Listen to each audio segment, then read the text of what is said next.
Persistent Systems के Q4 results out हो चुके हैं, जहां बड़ी आईटी कंपनी स्ट्रगल कर रही हैं। क्या Persistent ने बाजी मार ली है? रेवेन्यू और प्रॉफिट के नंबर्स देखकर आप दंग रह जाएंगे। सिर्फ 3 मिनट में पूरी डिटेल एनालिसिस। चलिए शुरू करते हैं। Total income and revenue growth. सबसे पहले बात करते हैं कंपनी की कुल कमाई यानी टोटल इनकम की। इस क्वार्टर में Persistent ने 40,894.29 मिलियन की इनकम हासिल की है। अगर हम इसकी तुलना पिछले क्वार्टर यानी दिसंबर 2025 के 38,187.01 मिलियन से करें तो रेवेन्यू में एक साफ बढ़ोतरी दिख रही है। लेकिन असली मजा तब आता है जब हम पिछले साल के मार्च क्वार्टर से कंपेयर करते हैं।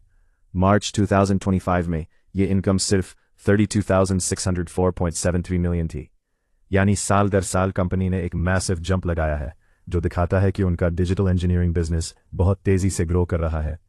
Expenses and operational efficiency. अब आते हैं खर्चों पर। कंपनी का टोटल एक्सपेंस इस क्वार्टर में 34,154.48 मिलियन रहा है। पिछले साल इसी वक्त ये 27,552.65 मिलियन था। खर्चों में सबसे बड़ा हिस्सा एम्प्लॉय बेनिफिट एक्सपेंसेस का है, जो 21,364.53 मिलियन है। आईटी सेक्टर में टैलेंट को रोकने के लिए ये खर्चा जरूरी है। हालांकि खर्चे बड़े हैं, लेकिन कंपनी ने अपने ऑपरेशंस को इतनी अच्छी तरह मैनेज किया है कि उनका प्रॉफिट मार्जिन मेंटेन रहा है। Net profit. अब बात करते हैं सबसे मेन पॉइंट की। Net profit. इस क्वार्टर में Persistent Systems ने 5,292.60 मिलियन का नेट प्रॉफिट रिपोर्ट किया है। पिछले क्वार्टर में ये 4,394.54 मिलियन था। दोस्तों, यहां ध्यान देना, पिछले साल के इसी क्वार्टर में प्रॉफिट सिर्फ 3,567.60 मिलियन था, यानी प्रॉफिट में लगभग 48% का एक जबरदस्त उछाल है। आईटी सेक्टर में ऐसी ग्रोथ दिखाना वाकई काबिल तारीफ है।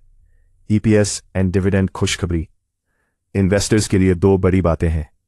पहला, अर्निंग्स पर शेयर ईपीएस, जो पिछले साल के 25.64 से बढ़कर इस क्वार्टर में 33.83 हो गया है।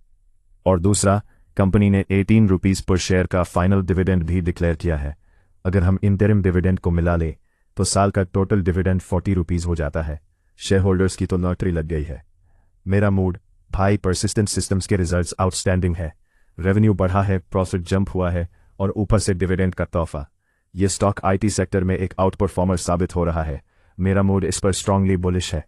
मार्केट में थोड़ा करेक्शन मिले तो ये एक लॉन्ग टर्म जेम हो सकता है। आपका क्या मूड है Persistent के इन नंबर्स को देखकर? कमेंट में ज़रूर बताना और ठाकुर मार्केट एज को सब्सक्राइब करना मत भूलना। मिलते हैं अगले